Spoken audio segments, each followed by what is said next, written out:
So we were speaking about Moyamoya last day, and we were thinking of the striate systems and the choroidal systems which were transgressing their normal anatomical boundaries, reaching till the cortex, and whether those were miniature shunts which are opening up, and about the redundancy of the transmedullary venous systems which were underfilled, and as an hypothesis, we said that whether this could be recruited by the striates and the choroidals.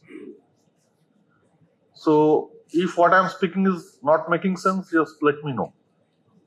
Basically, you are saying after how the deep venous systems are.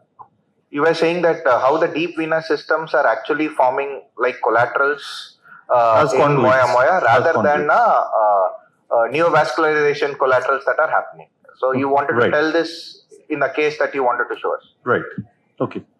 So this is not a Moyamoya. We know that the closest adult Moyamoya pattern is arising in many cases from a ICAD scenario. So this is a ICAD scenario. This patient had a left MC infarct and was neurologically preserved. That much for history. She was hypertensive and non-diabetic, dyslipidemic. So this is the initial shoot. Okay. So now I would request you to concentrate upon the striates. So these are all the lenticulostriates, the lateral lenticulostriates. They climb up, and here they arborize and they have a radiating sort of a disposition going off till about the cortical part. And you have a preserved MCA flow. That means it's not a total cutoff. So it's some sort of a compensated picture where we don't have a total cutoff of the MCA as in a typical advanced Moyamoya.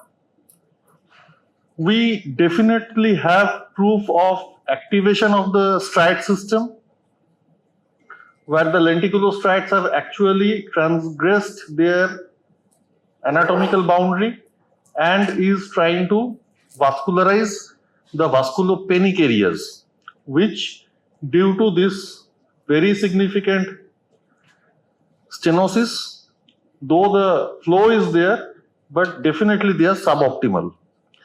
Now you would ask me, what is the proof of this suboptimal flow? I don't have a perfusion imaging with me. So I will just depend upon the standard DSA cine film to establish that there is significant vasculopenia and delayed filling of the hemisphere.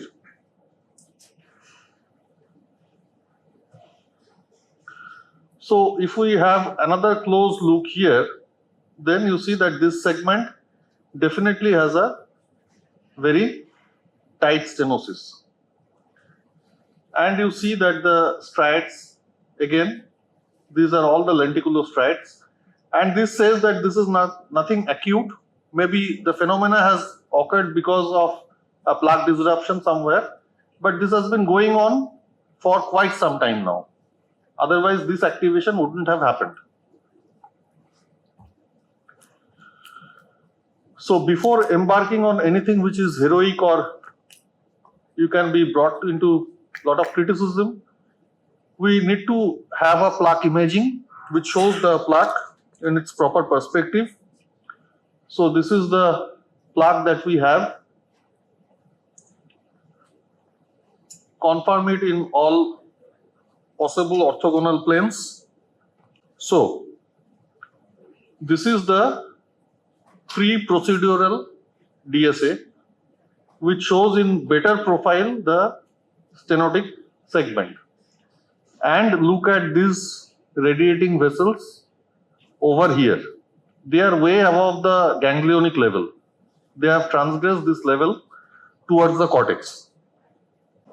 So this is your post picture. Can you see these vessels now?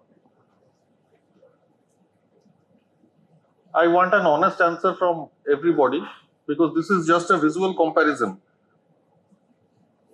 This is pre and this is post. Yes. Almost immediately it has regressed. So my question is, if it was a neovascularization, new vessels which have arrived, and you have opened up these vessels actually, so would it be so dramatic? Like, can you have this dramatic effect on table on the second shoot of your stenting? So this is post imaging, the same area, you don't find those vessels. Again, if you are allowed to compare, this is pre and this is post. Now coming to the question whether we had evidence of hemispheric hypoperfusion and how do we establish this without perfusion imaging on a plain DSA. So these are the vessels that we are talking about. Concentrate on the venous part. See what is happening to the venous part.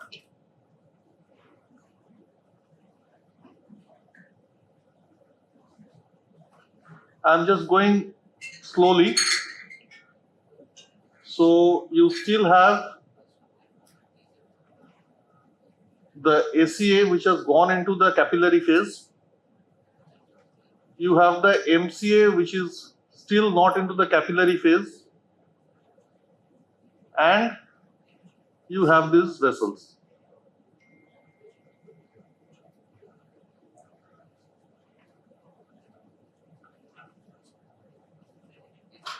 The transverse and the sigmoid on the opposite side has appeared.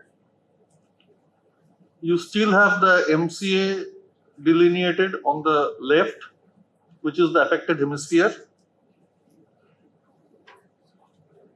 Keep an eye on the filling of the ipsilateral transverse sinus and see how the flow is and how sooner or later the cortical veins appear.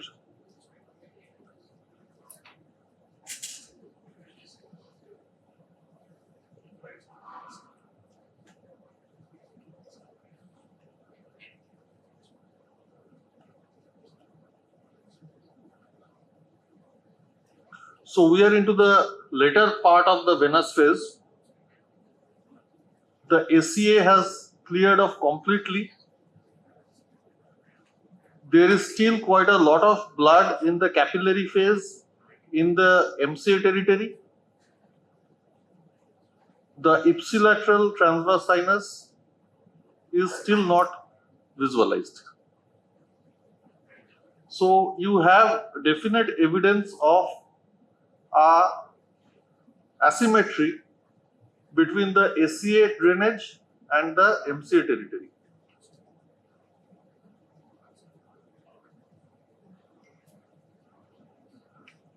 And this stays actually pretty long. So if you now see it in its totality, then appreciate the left-sided MCA stasis that is happening.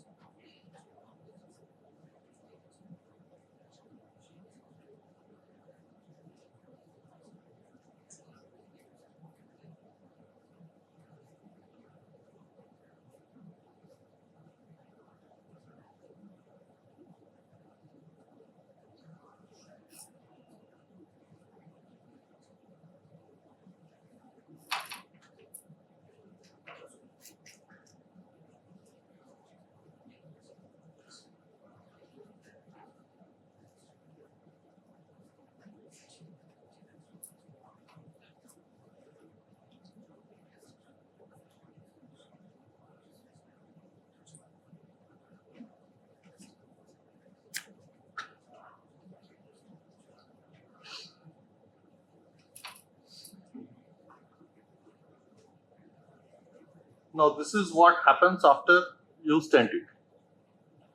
So again, if we play this, then see what is happening to the MC territory.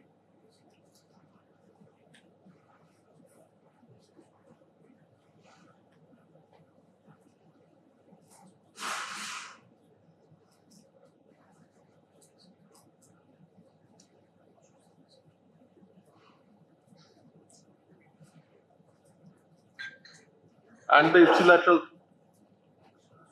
sinus. And those radiating vessels you don't see,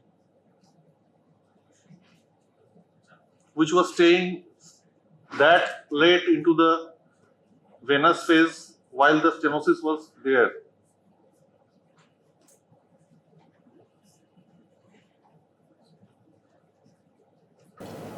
Thank you so much, Deepda sir. So what you are trying to say is those vessels that were already pre-existing would be like the collateral vessels that was there, and Those are not collateral vessels. no, it will look like a collateral. Those are recruited vessels. Let's say recruited vessels. And the nature of the vessels, since they fit very well with the transmedullary veins, And cross those pallial. and they are actually pre-existing conduits from where the lenticulostriates would have a next leap of faith to the cortex. Okay, so they are already existing vessels. You just have to recruit them in a chronic process, which is more Evident. which can happen with a little more of logic. You can accept those vessels as already existing conduits, and you can go to the cortex rather than forming little by little new angiogenic factors coming in here and there, and then you would expect a lot more bizarre pattern of vascularization. I understood what you said. But if there are already existing channels in a anatomical distribution where you know that these transmedullary veins are already there, it's only a question of accepting those vessels and then climbing up. And with a change of pressure, like these veins are no longer filling because the cortex has got vasculopenia. So they are relatively empty spaces. Now if you have a perfusion head which is building up from below, then you can transgress those veins and go to the cortex. I understood what you said.